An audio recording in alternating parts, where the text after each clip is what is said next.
What are the hardest parts of being married? What? I didn't understand that. What are the hardest parts of being married? To Ben or to anyone? To anyone. Anyone? Let me think.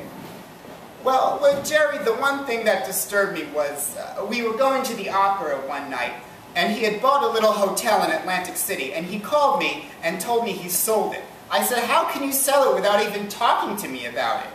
And he said, why should I talk to you about it? You don't own it. You don't own anything. I own it. So I swallowed that, and I said, someday you'll be sorry you said that. And I went to work, and I got $10,000 in the bank, and I presented it to him, and I said, don't you ever dare say I'm not worth anything again.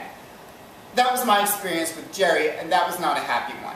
And with Ben, the only problem I had with Ben was his one son, Larry, who was to me a very difficult, conceited young man who thought that the world belonged to him. And he came to Palm Beach one winter and he said to me, you know, the reason you're wealthy is that I made you wealthy. And I turned around to him and I said, what about the $150,000 your father put into a business so that you could go into that business? And I never let him forget that. And we had little skirmishes, but otherwise I had a really wonderful marriage with Ben. And he was very affectionate, which Jerry was not. And it was very wonderful for me. Okay? Well, one more thing I wanted to ask you about was, I was talking to my parents recently, and they said that they thought you had another marriage before Jerry. I did. So what was that about? Well, when I was going to college, I was introduced to this one boy, very, very handsome young man. And I went with him for quite a while, and he asked me to marry him. And I hesitated, but we became engaged, and I didn't know what to do. And I spoke to my older sister, Pearl, and she advised me that I should think about it and think about it. And P.S., I decided that I was going with him so long, I guess I should marry him. And my parents weren't happy, but I did marry him. But I knew I had trepidations about the whole thing from the time I was married. And he was starting to be an accountant and took the boards or whatever tests there were and failed. And he said to me it was because I nagged him to study. And we lived in a little apartment in Forest Hills on $50 a week, and our parents supplied us with little things. But things were tough. He had a lot of problems. If he went downstairs from the apartment, he would go back to make sure the stove was turned off and the lights were turned off. And if we had candy, he'd hide it in the closet so nobody could get it, except if we wanted it. We had many, many problems. And finally, one Saturday, I came home. He was a gambler, which I didn't know too much about. And I found him playing craps with a bunch of guys in my kitchen. And one thing led to another, and I decided this wasn't for me. There was no future. And I told his parent, and I told him one day, I said, go home to your mother. I'm going home. And I went home. And his parents bothered my parents and came up to New York to try to straighten things out. But I went to my friend's apartment and I wouldn't come down to meet him. And we had a very tumultuous time. And I finally went to my dad and I said, I really want a divorce. So he sent me to an attorney who wasn't much help. And finally we decided that I would go to Reno. And I was a young kid. I was 22. And I went to Reno and lived there for 6 weeks, and it was quite an experience. What was it like? Where did you stay? I stayed in a boarding house, and there was another girl there I knew from home. And it was quite an experience, you know. I met a lot of young men there, and I went out a lot.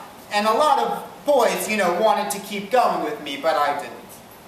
And at any rate, after 6 weeks, I got my divorce and I came back to New York. And my father wanted to make sure I had, I didn't even know what this was a get. So that if I got married, it would be legal in the Jewish tradition. And my dad, in order to get that for me, paid him $10,000 to sign so I could get it and it would be legal. And this I never tell to anyone, Michael, because I'm not proud of it. What should I say? It was part of my life that I would like to forget. So anyway, then I was going with another boy, Al Lipson. He was a buyer, and I was a buyer at the time. I bought blouses and sportswear for 90 stores, and I was loving the job. And then Jerry asked me, as I said before, Jerry asked me to marry him, and so I had to give up the job and move to Portland, Maine, with him, where I taught school because I couldn't work anymore in the sportswear department. But anyway, as I told you, when he asked me to marry him, I told my folks, and they said, if you don't marry him, and you do marry Al, you're going to go from one frying pan to another and get nowhere. So P.S., I listened to my parents, and I married Jerry, and I never regretted it.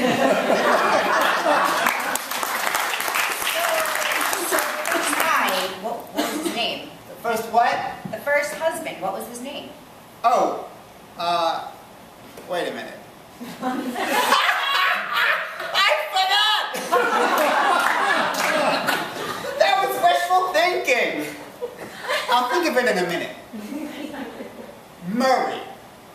He was very handsome. Do you know what became of him? No, he had psoriasis, and I really don't know. I never felt like I wanted to follow his life in any way. I wanted to sever all relationships. But I don't think he lived very long. He wasn't a very strong person physically, but I hope he had a good life. Do you feel like you learned anything from that experience? Yes. I learned that I shouldn't jump because of a physical relationship. I should look further into the entire picture. Well, I think that covers it. It was a very long dissertation.